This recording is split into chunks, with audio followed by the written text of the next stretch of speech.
¿Qué tal? Muy buenas tardes, un gusto estar de regreso en este programa de TV UNAM, La UNAM Responde. Muchísimas gracias a Yael Weiss, quien estuvo aquí al frente de este equipo, que todos los días hace posible que nos mantengamos informados y que sepamos qué sucede día con día con esta contingencia ocasionada por la enfermedad de COVID-19. Y bueno, hoy que estamos en fase 3 de esta emergencia sanitaria, seguiremos escuchando la voz de especialistas universitarios, quienes desde distintos frentes siguen trabajando para ayudar no solamente a las autoridades, sino también a la ciudadanía a tomar buenas decisiones. También, como ya es costumbre, por supuesto, hablaremos de cultura, hablaremos de un poco de humor y también de esos grupos, de esas personas que son las más vulnerables y las más afectadas durante esta contingencia.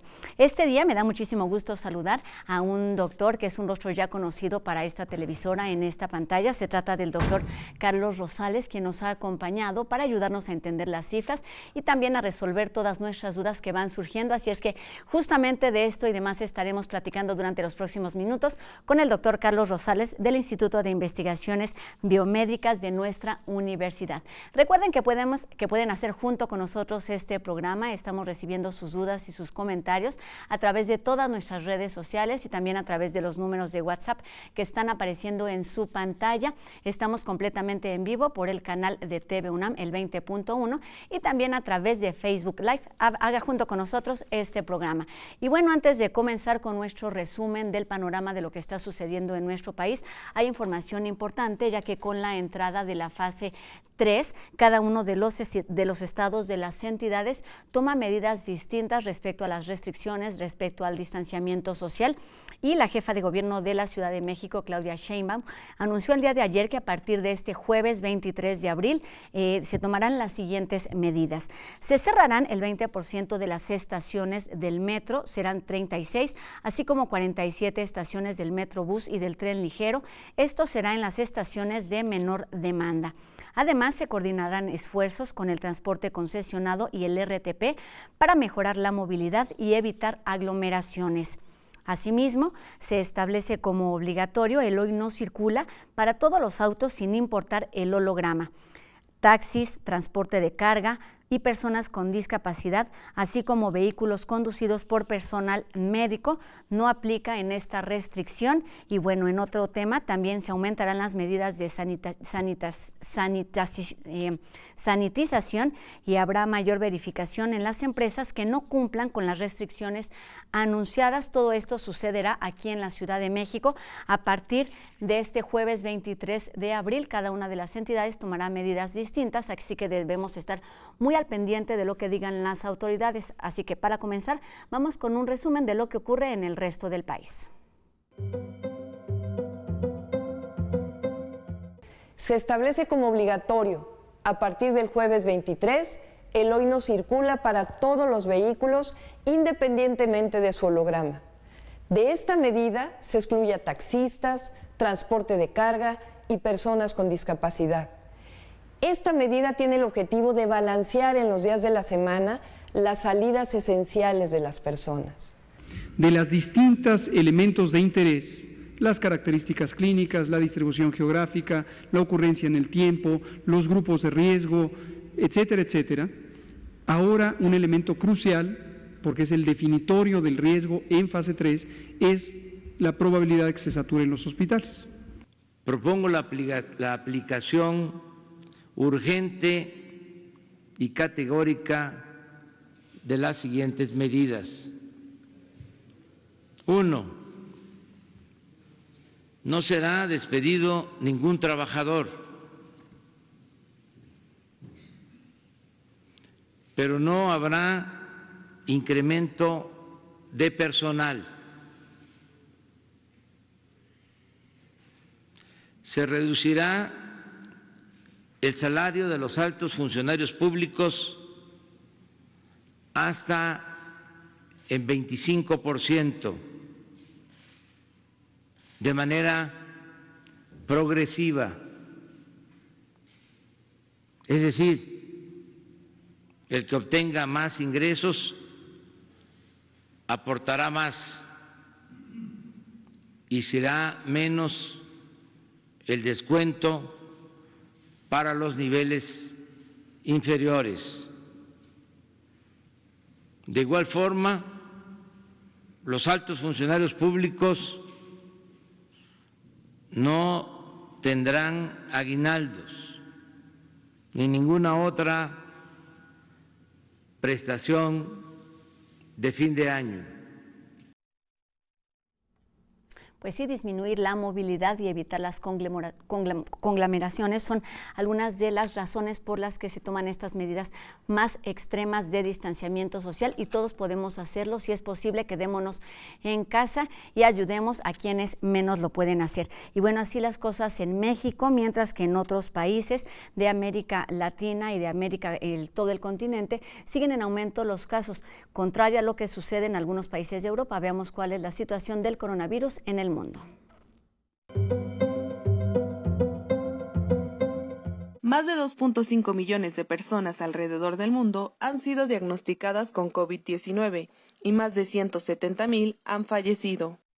Rusia registra más de 5,000 nuevos casos en las últimas 24 horas, sumando casi 58,000 infecciones.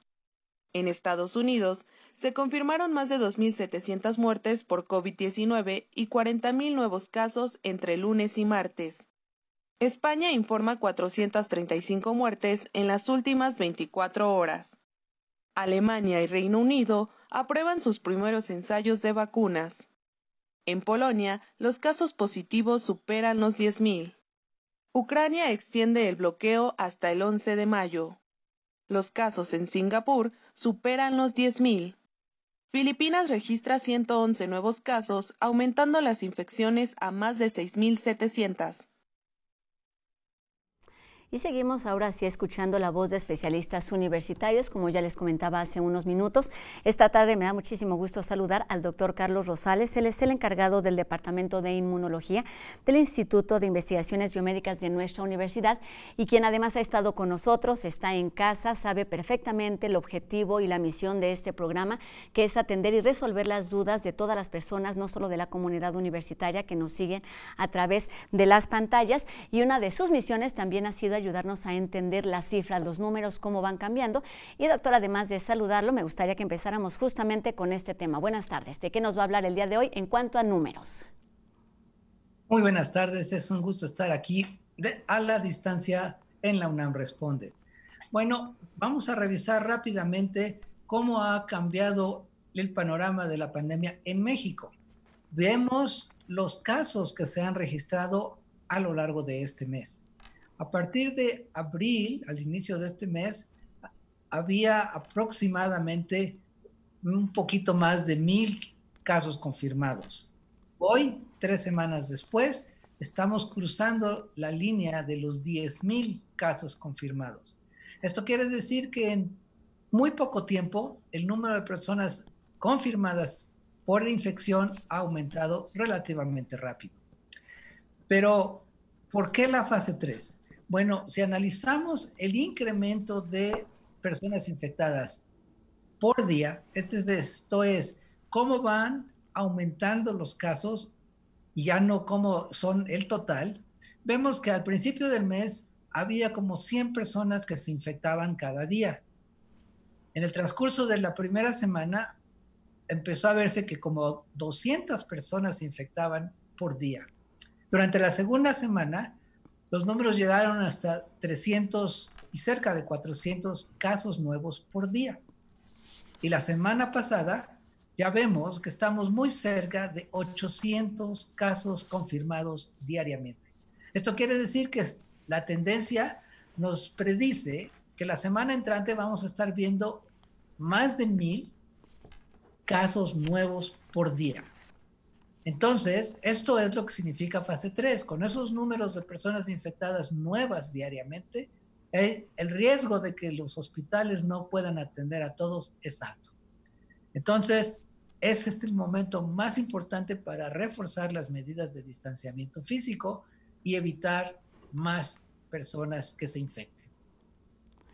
Doctor, precisamente con estos números que van aumentando, sabemos, no es que esté bien, pero es, digamos, normal, es lo que se esperaba de acuerdo a cómo se ha ido manifestando la pandemia en otras partes del mundo. Es decir, estamos en una etapa que se esperaba. Exactamente. El virus va a seguir infectando personas, desafortunadamente. Lo ha hecho en todos los países que nos llevan ventaja en tiempo por haber empezado a tener casos antes que México, pero todas las acciones que se están tomando van encaminadas a que este crecimiento inevitable sea lo más lento posible. Entonces, si logramos que muchas personas, aunque se infecten, no lo hagan todas al mismo tiempo, tenemos mejor oportunidad de atenderlas en los diferentes centros de salud. Doctor, y retomando esto de las fases, se ha tomado así de distintas maneras de acuerdo a cada país. Platíquenos por qué es importante estar muy conscientes de lo que ocurre en la fase 3 y de qué podemos hacer como ciudadanos durante esta etapa, porque no se trata de bajar la guardia, sino todo lo contrario. Exactamente.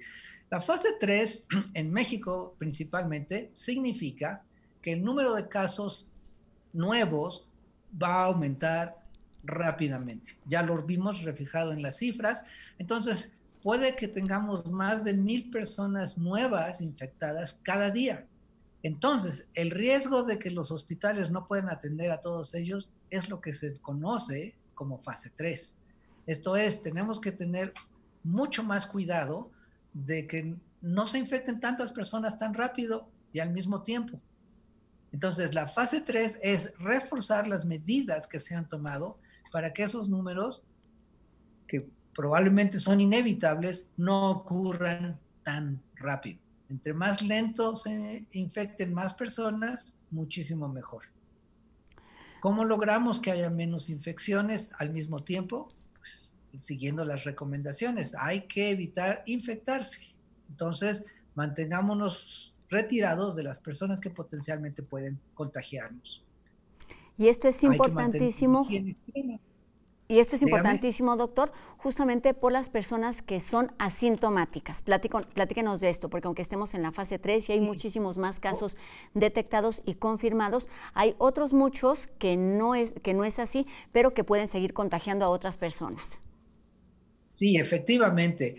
Este virus se ha visto por el comportamiento en otros países y el tiempo que llevamos en México con él, que se manifiesta, o sea, las personas desarrollan síntomas no inmediatamente. Parece que el tiempo de incubación, desde el momento que una persona se infectó a cuando aparecen síntomas, varía entre 5 y 10 días. Esto quiere decir que por una semana aproximadamente las personas pueden ya estar infectadas y no manifestar síntomas. Entonces no nos damos cuenta. Y sin embargo pueden transmitir el virus. Con los casos confirmados podemos predecir que habrá un número tal vez mayor, ¿sí?, de personas ya infectadas, pero que no podemos detectar. Entonces, es importantísimo que todas las personas que ya se hayan infectado y no lo sabemos, no estén esparciendo más virus. Por tanto, las recomendaciones de separarnos unos de otros son para todos, tengamos síntomas de enfermedad o no. Porque si ya estamos infectados, no lo vamos a saber hasta 8 o 10 días después. El doctor Gatell se refirió hace unas horas a la importancia de hablar de días, hablar de tiempos, porque justamente da como tranquilidad a las personas y esto ayuda también a los contagios. Y se refería a la importancia de mantenernos aislados, ya que durante los primeros días de mayo es cuando se espera el mayor brote y esto tiene que ver o está relacionado con el número de días que tarda en incubar el virus. ¿Es cierto, doctor? Efectivamente, sí. Como vimos en las gráficas, se espera que en los siguientes días haya aproximadamente 1,000 casos confirmados por día, pero sabemos que el número de personas infectadas es mucho mayor que eso, aunque no las detectemos. Entonces, los que se infectan van a manifestar problemas 8 días después. Esto nos lleva a que en las siguientes 2 semanas, o sea, al principio de mayo, es cuando tendremos más personas que potencialmente puedan esparcir el virus.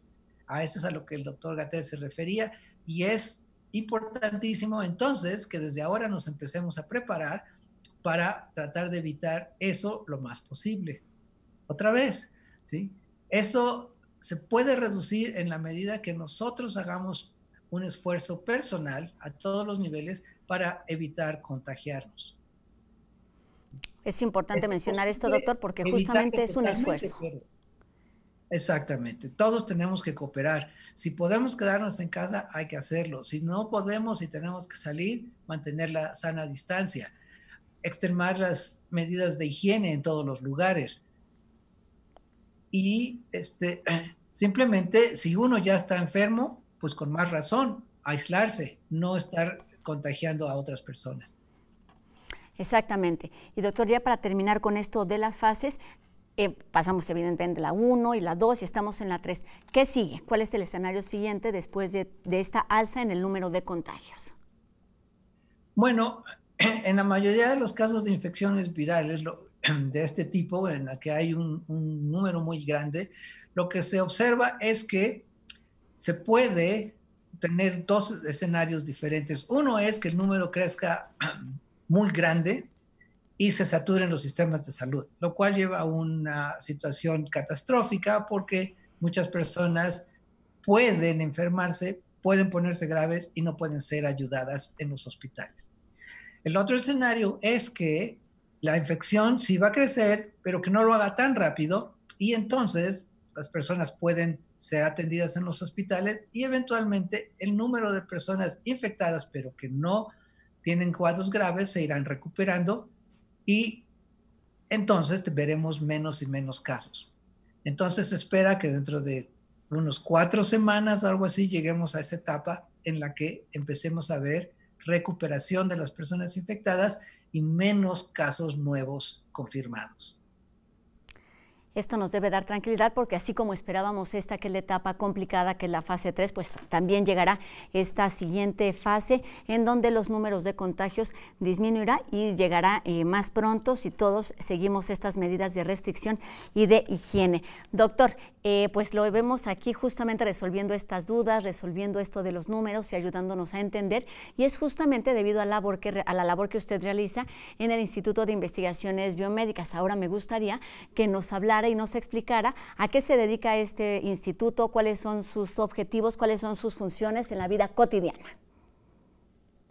Gracias. Sí, el Instituto de Investigaciones Biomédicas es una dependencia de la universidad, nuestra universidad, que se dedica a estudiar los fenómenos biomédicos desde todos los aspectos, a nivel molecular, a nivel bioquímico, a nivel fisiológico, a nivel de organismos, y con esto se busca mejorar el conocimiento científico en general y tener posibles aplicaciones de conocimiento que ayuden a mejorar la salud tanto de todo el México como del mundo. Entonces, en el instituto hacemos investigaciones que se relacionan con diferentes tipos de enfermedades y diferentes mecanismos para entender cómo se pueden combatir dichas enfermedades y otros fenómenos biológicos que tienen impacto, tal vez no directo, pero sí se relacionan con algún aspecto de la medicina. El instituto tiene investigaciones a nivel de biología molecular, donde se estudia cómo es el material genético y cómo se controla el comportamiento de las células y de los organismos. Tiene un departamento también de fisiología y biología celular, donde otra vez se estudia los comportamientos, las funciones a nivel de las células y de organismos. Tiene un departamento de inmunología, al cual yo pertenezco, que se encarga de estudiar cómo es el sistema inmunológico y las interacciones de este con los diferentes agentes patógenos a los que nos podemos enfrentar. Y está otro departamento, el departamento de genética y toxicología ambiental, que estudia las relaciones de compuestos químicos y compuestos biológicos con los posibles daños tóxicos a la salud. Todos estos departamentos se integran en estudiar muchos aspectos de salud en todos esos niveles. Lo que se busca es que entendamos mejor cómo se generan las enfermedades, cómo nuestros cuerpos las combaten y con ello diseñar estrategias que puedan tener impacto en nuestra vida social para mejorar nuestra condición de salud. Pues sí, teniendo claro que el objetivo justamente es el beneficio del cuerpo humano a partir de la generación de conocimiento. Doctor, me gustaría que nos hablara ahora de estos grupos de trabajo que están ahora participando con esta pandemia. Esto es lo que ocurre, nos decía, cotidianamente en el instituto, pero bueno, a raíz de contingencias como la que estamos viviendo, sabemos, la UNAM no se detiene, sigue trabajando, sigue estando muy al pendiente de lo que ocurre con la ciudadanía, sigue estando en colaboración con las autoridades, y platíquenos cuáles son estos grupos de trabajo que están haciendo esta labor ahora con la pandemia del coronavirus. Efectivamente, la investigación que acabo de describir es la investigación cotidiana de nuestro instituto, pero en este momento se ha enfocado en algunos aspectos particulares para desarrollar métodos de detección para este nuevo virus. Tenemos que recordar que este es un virus nuevo. Apareció en el mundo hace escasamente 3 meses y medio y no sabíamos nada ni teníamos nada con qué estudiarlo. Entonces, se están diseñando pruebas para poderlo detectar más fácilmente, y esto es un trabajo de colaboración tanto de nuestro instituto con la Facultad de Medicina, el Instituto de Biotecnología en el campus de Morelos, Cuernavaca, y el Instituto de Fisiología Celular. Todos ellos están trabajando en conjunto y colaboración junto con el INDRE, el Instituto Nacional de Referencia Epidemiológica, para validar los métodos de detección de este virus. Doctor, pues tenemos mucho de qué platicar. ¿Le parece si hacemos una pausa para que después sigamos abordando los temas de las vacunas? ¿Qué pasa con los parásitos? ¿Cómo se desarrollan estos tratamientos? ¿En qué consisten este tipo de pruebas? Porque usted mejor que nadie, ya que ha trabajado en temas relacionados, por ejemplo, con el cáncer, sabe un poco de cómo se desarrollan y cómo se generan estas enfermedades, pero también las vacunas. Lo invito a que nos acompañe. Vamos a hacer una pausa aquí en la UNAM Responde. Y antes los dejo con una cápsula. Se trata de aprender, y en este momento podemos aprender a limpiar los lentes que utilizamos todos los días, ya que, como sabemos, uno de los medios de contagio son justamente las mucosas de los ojos, la nariz y la boca. Veamos cómo debemos tener cuidado con estos aparatos que usamos todos los días, y volvemos aquí a la UNAM Responde.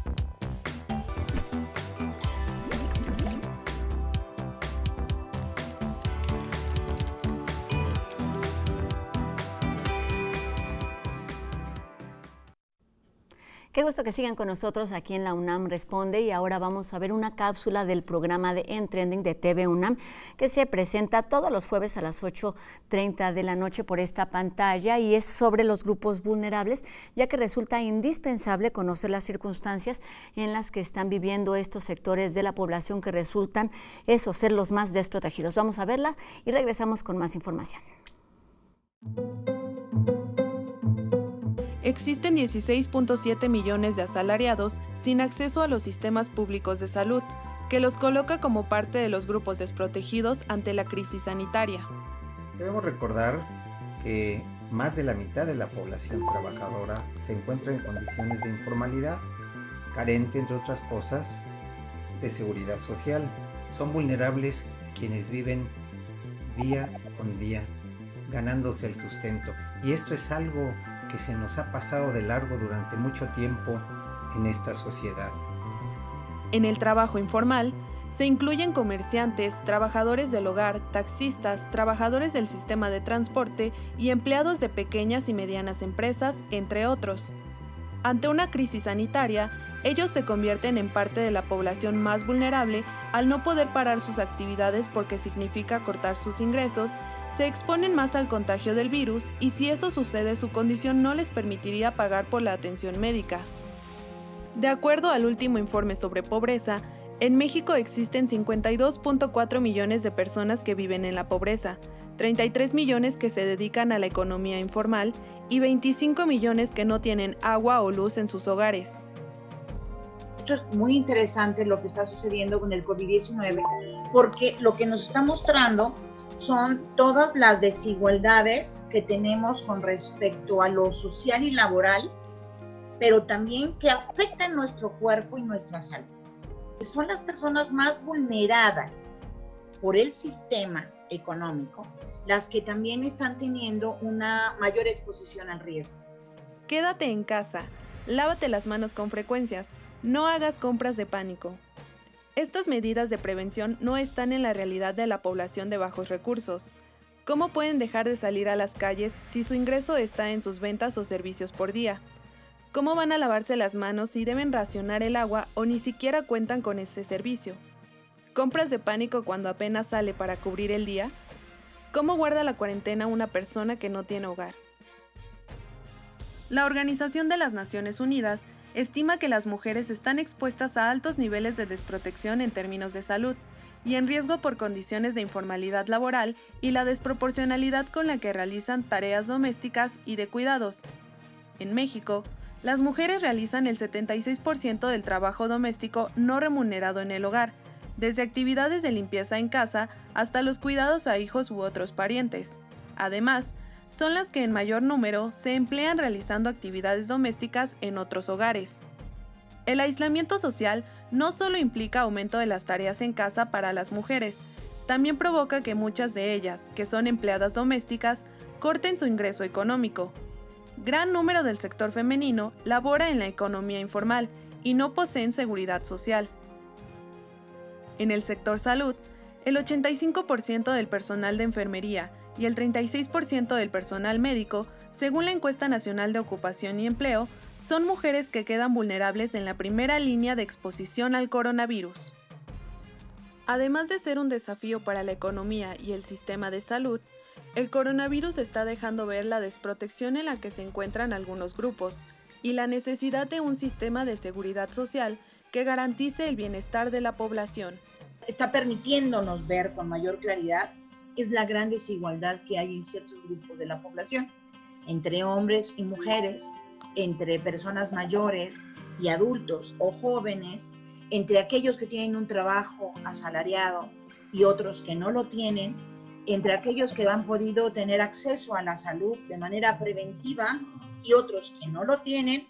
Nos damos perfecta cuenta que no existen políticas macro para enfrentar esta situación, ni programas específicos para proteger a los grupos vulnerables. En el caso concreto de una pandemia como esta, la simple transferencia de recursos en montos, por cierto, simbólicos, es algo como querer solucionar los problemas asociados a las condiciones críticas de salud de quien tiene el coronavirus, aplicando respiración de boca a boca, cuando lo que se necesitan son mecanismos especializados para poder lograr que esta población sobreviva en esta etapa crítica. Pues no cabe duda que debemos resaltar la posibilidad de ser empáticos y solidarios con las personas que más lo necesitan, no solamente durante esta contingencia, pero sí principalmente en esta etapa de crisis que estamos viviendo todos, una vida cotidiana fuera de lo normal. Y ahora sí vamos a hablar de cultura. Esta semana se lleva a cabo la Fiesta del Libro y la Rosa, que por primera vez llega hasta nuestras pantallas de todas las posibilidades con un programa muy amplio. Vamos a ver qué otras opciones nos tiene Anel Pérez de Cultura UNAM en casa. Hola, yo soy Anel Pérez y esto es Cultura UNAM en casa. Le cuento que mañana es 23 de abril, el Día Internacional del Libro y los Derechos de Autor. Y como cada año, Cultura UNAM ha preparado la Fiesta del Libro y la Rosa, pero este año va a ser absolutamente virtual y va a ser en su casa. ¿Qué vamos a tener en esta fiesta del libro y la rosa? Desde luego, conversaciones sobre libros, sobre la literatura, sobre literatura y feminismo, sobre literatura e infancia. Vamos a tener algunos proyectos que tenemos de inclusión, como con la lengua de señas mexicanas para la comunidad sorda y con problemas auditivos. Vamos a tener obras de teatro, vamos a tener literatura electrónica con Belengache. Así que yo le pediría y le recomendaría que no se despegue de libros.unam.mx y el canal de YouTube, en donde vamos a tener esta verdadera fiesta del libro y la rosa virtual por primera vez. Aquí en TV UNAM, desde luego, tenemos siempre excelente programación. Por ejemplo, lo invito a que vea Ai Weiwei, las piezas de la memoria, a través de este film documental y una serie de retratos fabricados con piezas Lego, que quizá usted tuvo oportunidad de ver en el MUAC. El artista chino explora las consecuencias personales y sociales de la desaparición de los 43 estudiantes de la Escuela Normal Rural de Ayotzinapa, que ocurrió entre el 26 y 27 de septiembre de 2014. Esto es hoy a las 20:30 horas en el 20.1 de Televisión Abierta. Mañana le tendré más recomendaciones sobre la fiesta del libro y la rosa, pero recuérdelo, métase a buscar la información hoy mismo en las plataformas de Literatura UNAM, de Libros UNAM o de la Casa Universitaria del Libro o de Cultura UNAM, donde está toda esta información y el programa que está verdaderamente fantástico. Volvemos con Rosa, quien se encuentra en el estudio de TV UNAM con todo ese valiente equipo que nos tiene bien informados para nosotros que estamos desde casa, y yo lo veo entonces mañana, porque la UNAM responde. Anel, seguiremos muy al pendiente de todas estas recomendaciones de Cultura UNAM y por supuesto de la fiesta del libro y la rosa. Y también durante todo este tiempo que hemos estado en casa hemos tenido quizá tiempo de hacer cualquier tipo de cosa, hasta convertirnos en inventores. Veamos una muestra en la siguiente cápsula de No Memes. El ocio también puede sacar lo mejor de nosotros mismos. Vean lo que hace la imaginación de la gente. De veras que son dignos de aplausos.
Pues seguimos platicando aquí en la UNAM Responde después de una pausa con los especialistas de nuestra universidad. Antes los dejamos con algunos consejos para seguir en caso de tener alguna persona con COVID en casa. No se vayan, esto es la UNAM Responde.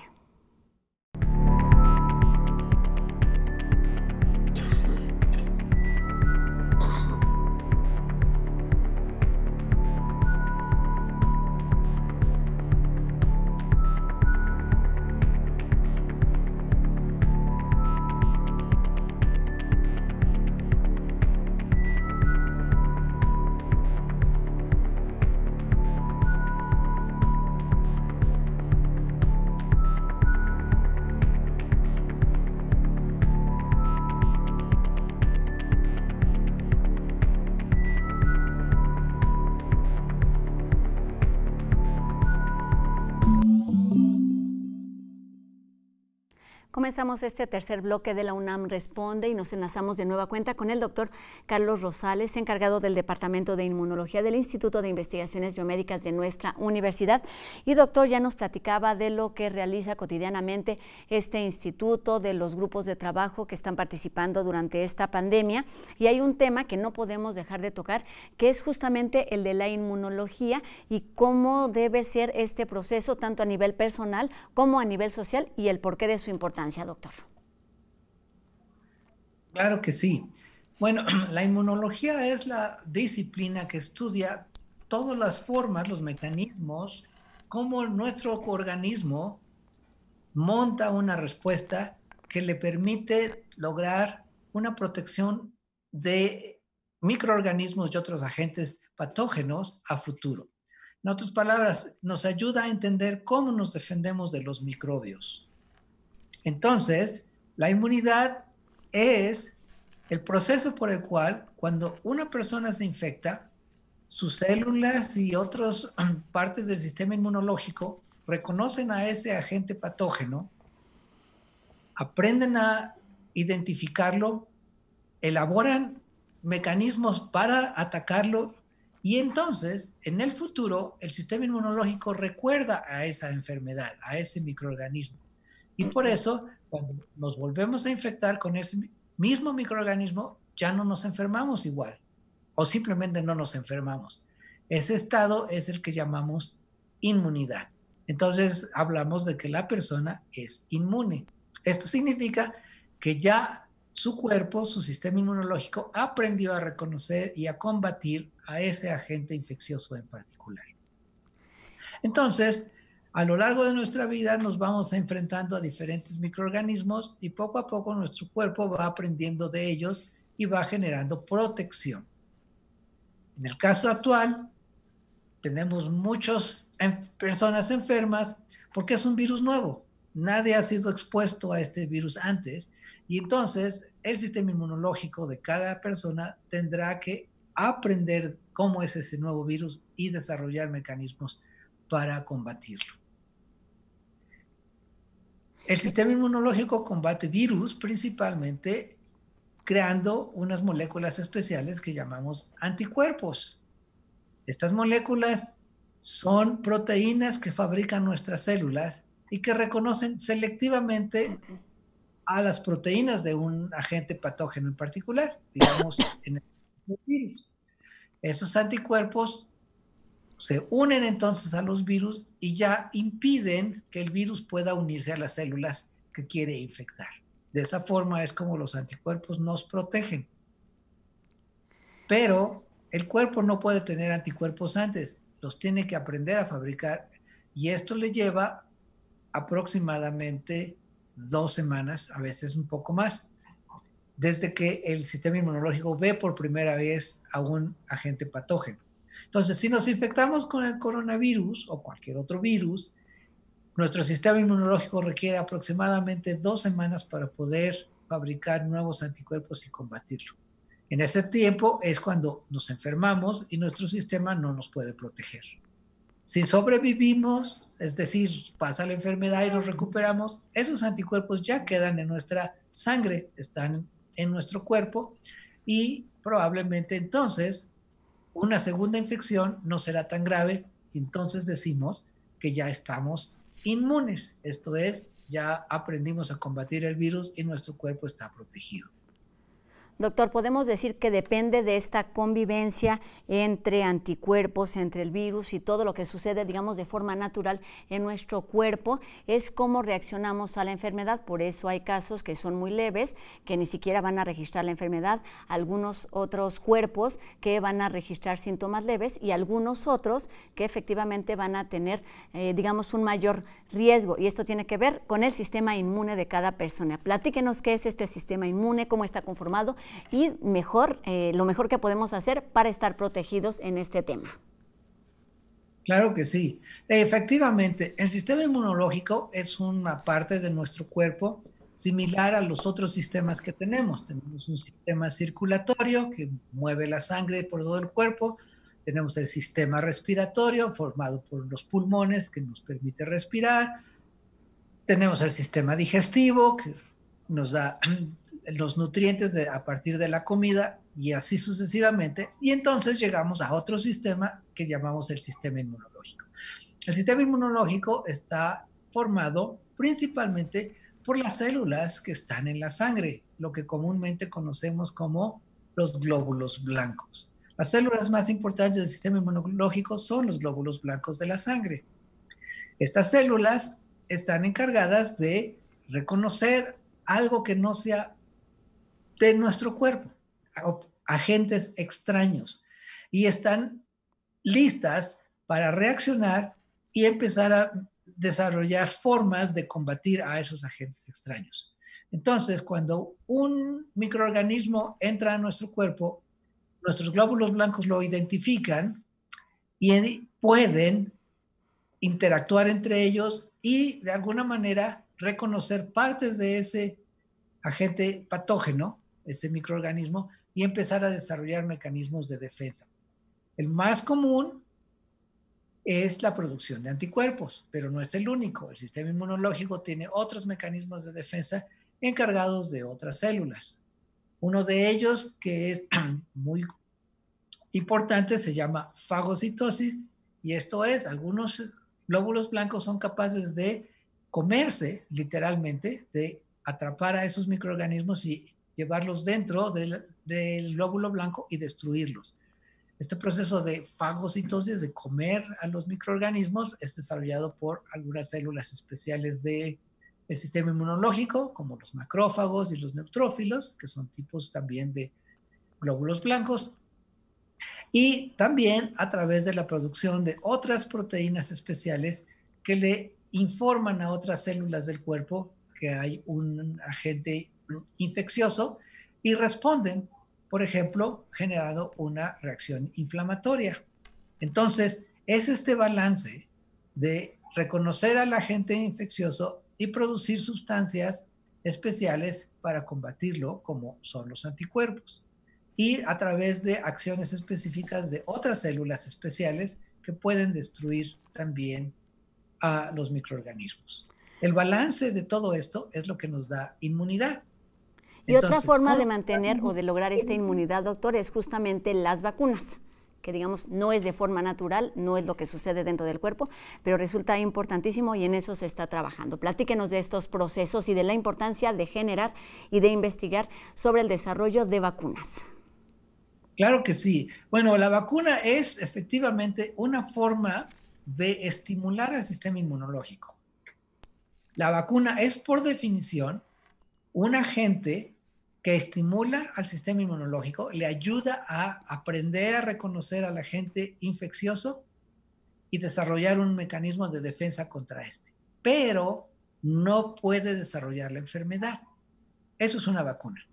Entonces, las vacunas clásicas, tradicionales que se han usado hasta ahora, son similares a las que desarrolló Louis Pasteur hace unos 150 años, que son el mismo microorganismo, pero inactivado. Lo que Louis Pasteur hacía era crecer a los microorganismos, por ejemplo, bacterias, y luego matarlas con calor. La bacteria muerta ya no puede crecer, entonces no causa enfermedad.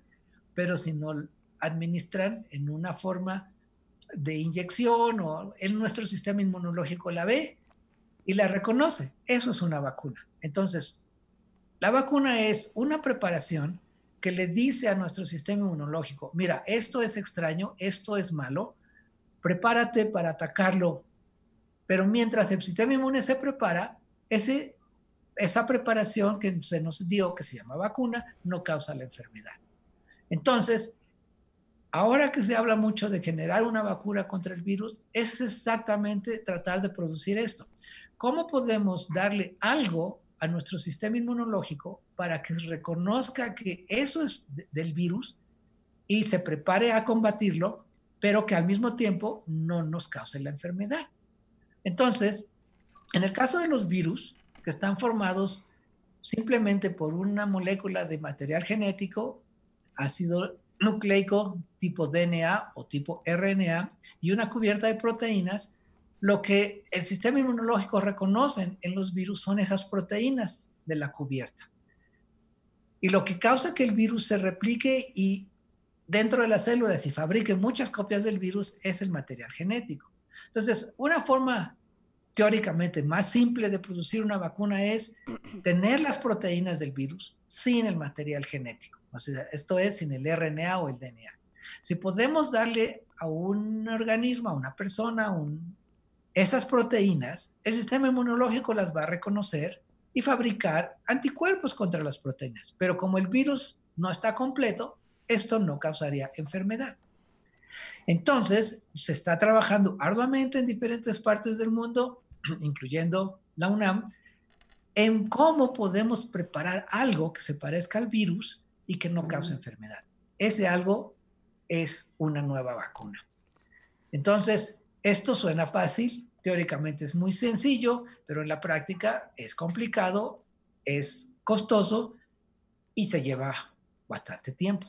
Pero estamos trabajando arduamente en lograr que se fabrique una nueva vacuna para este nuevo virus. Y seguramente esto sucederá, doctor, como bien dice, son procesos largos, complicados. Quienes están al tanto de esto, pues lo están haciendo y están trabajando. Los demás debemos ser pacientes y tomar nuestras medidas. Estamos por terminar este segmento de entrevista, doctor, y para despedirnos me gustaría que nos ayudara dándonos justamente algunos consejos, algunas recomendaciones para seguir en casa. Estamos en la fase 3. ¿Qué podemos hacer los ciudadanos teniendo como toda esta información de la importancia que tiene en nuestro cuerpo de seguir las recomendaciones, de estar bien alimentados? Para terminar este segmento y, como decimos durante los programas de la UNAM Responde, tomar medidas acertadas. Gracias, claro que sí.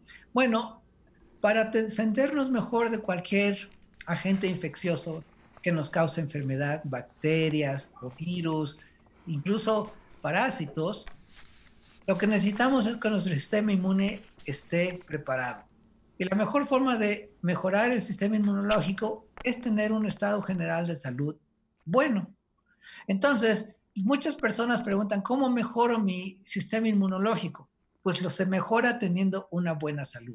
Entonces, las recomendaciones en este momento son, pues hay que tratar de comer bien. Esto es, tratar de comer más frutas y verduras, beber mucha agua, reducir el consumo de alcohol, de tabaco, y ejercitarnos un poco de ser posible. Mejorando nuestro sistema de salud en general y teniendo un estado de ánimo positivo, nuestro sistema inmunológico estará más preparado para responder y defendernos de cualquier agente infeccioso, incluyendo este nuevo coronavirus. Doctor, agradezco mucho estos minutos aquí en la UNAM Responde, agradezco como siempre su claridad y la importancia de esta información porque nos ayuda a mantenernos informados sin estar alterados. Lo despido, doctor, y pues nos veremos de nueva cuenta mañana aquí en este espacio de TV UNAM. Muchas gracias. Gracias, ha sido un placer. Buenas tardes. Gracias, doctor. Igualmente le mando un abrazo a la distancia. Y bueno, es momento de escuchar esas historias de los grupos más vulnerables que no pueden quedarse en casa. Flavio Florencio se ha encargado a lo largo de estos días de llevarnos estas historias que nos permiten, además de ser comprensibles, también nos permite pensar nuestra situación para ser empáticos y solidarios con estas personas que están viviendo días complicados, más ahorita con esta pandemia. ¿Qué les parece si vamos a escuchar esta historia que nos preparó Flavio y tiene que ver precisamente con migrantes y las remesas? Hay comunidades y hay familias completas que viven de este tipo de economía. Vamos a verla. Hola Rosa, ¿cómo estás? Feliz miércoles. Hoy lamentablemente no te puedo acompañar. Esta es mi primera cápsula grabada. Te voy a extrañar. Nuestra sana distancia cada vez es más larga, pero bueno, estamos en la fase 3, como todos sabemos. Hay que seguir los consejos de las autoridades sanitarias. Hay aquellas personas que nos podemos quedar en el hogar, que es mi caso, tenemos que quedarnos a ver si las autoridades sanitarias y las autoridades también nos hacen caso a nosotros. Pero bueno, ese es otro tema que hablaremos en otro momento. Hoy quiero hablar de un tema muy particular que me llamó mucho la atención y son estas dos tiendas, Electras y Coppel, que están consideradas como esenciales. Su funcionamiento se considera esencial para la economía y el motivo no es un motivo menor, el motivo es porque en estas dos tiendas funciona un banco por el cual ingresa el dinero de las remesas de Estados Unidos. Y claro, cuando hablamos de remesas no hablamos de un número menor. El año pasado, en el mes de mayo, se contabilizó el récord de ingresos en un mes de remesas. Se ingresaron 3.204 millones de dólares en conceptos de remesas. Y bueno, y ante el desempleo en Estados Unidos, que contabiliza la fría suma de 10 millones de personas en las últimas semanas de marzo, quería saber cómo iba a afectar la baja de remesas que se va a vivir en los próximos meses en estas familias, y contacté con Suhaila Curi. Suhaila es directora de una organización que hizo un levantamiento de campo sobre los datos y los porcentajes de familias en el estado de Guanajuato que dependen de las remesas, y este es el resultado de la entrevista, Rosa, con Suhaila. Hola Flavio, yo soy Sujaila Basbás-Curi, soy fundadora y directora general de una asociación civil que se llama Cohesión Comunitaria e Innovación Social. Sujaila, ustedes hicieron un estudio en Guanajuato sobre la cantidad de hogares que reciben remesas y el número es bastante desconcertante, es el 18,06% de los hogares. ¿A qué se debe este número y por qué particularmente Guanajuato? De entrada, si uno ve, por ejemplo, los porcentajes de pobreza en esos estados, en Guanajuato 46% de la población vive en pobreza, 41% es pobreza moderada y 5% es pobreza extrema. Sujaila, en Estados Unidos se perdieron en el mes de marzo, en 2 semanas, 10 millones de empleo. Evidentemente también esto va a afectar al ingreso de remesas y va a acrecentar, ¿no?, este nivel de pobreza que tú estás mencionando.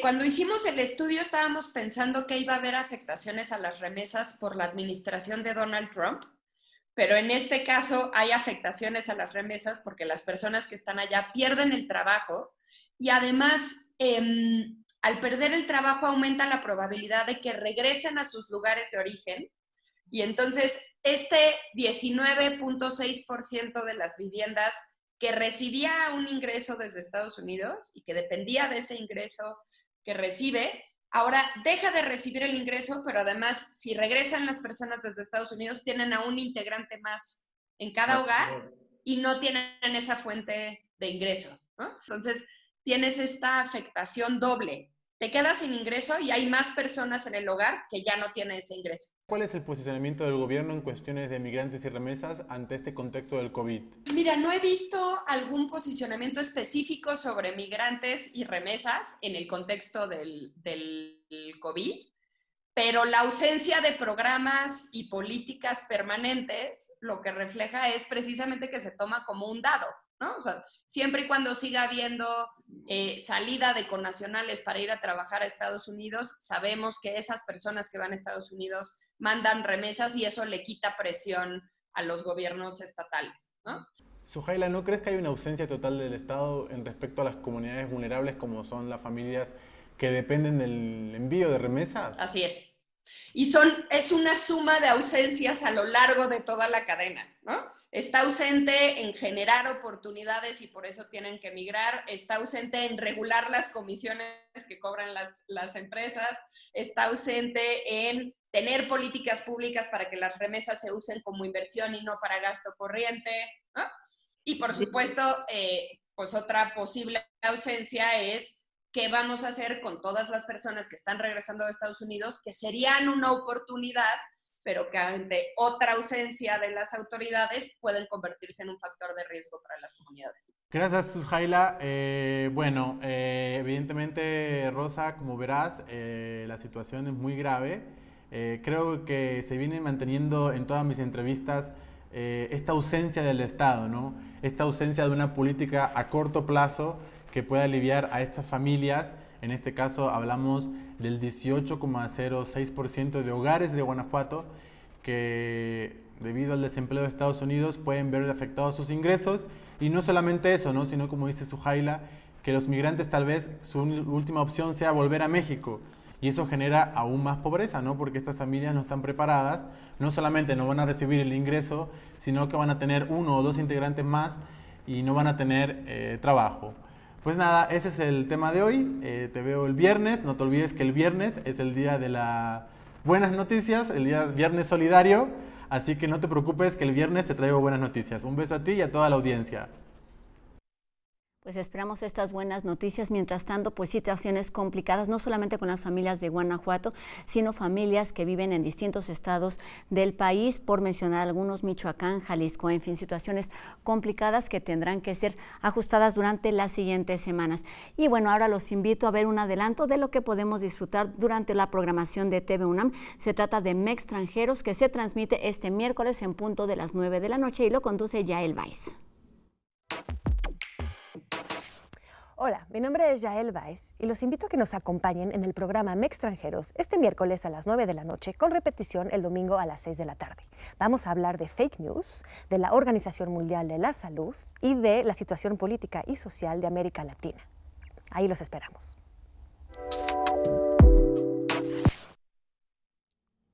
Ahí nos vemos y nos vemos también el día de mañana en una emisión más de La UNAM Responde, completamente en vivo por TV UNAM, en punto de las 2:30 de la tarde. Gracias a todos los que hicieron posible este programa, también a todos los que nos escribieron a través de nuestras redes sociales. Nos encontramos aquí mañana en este espacio de TV UNAM. Adiós.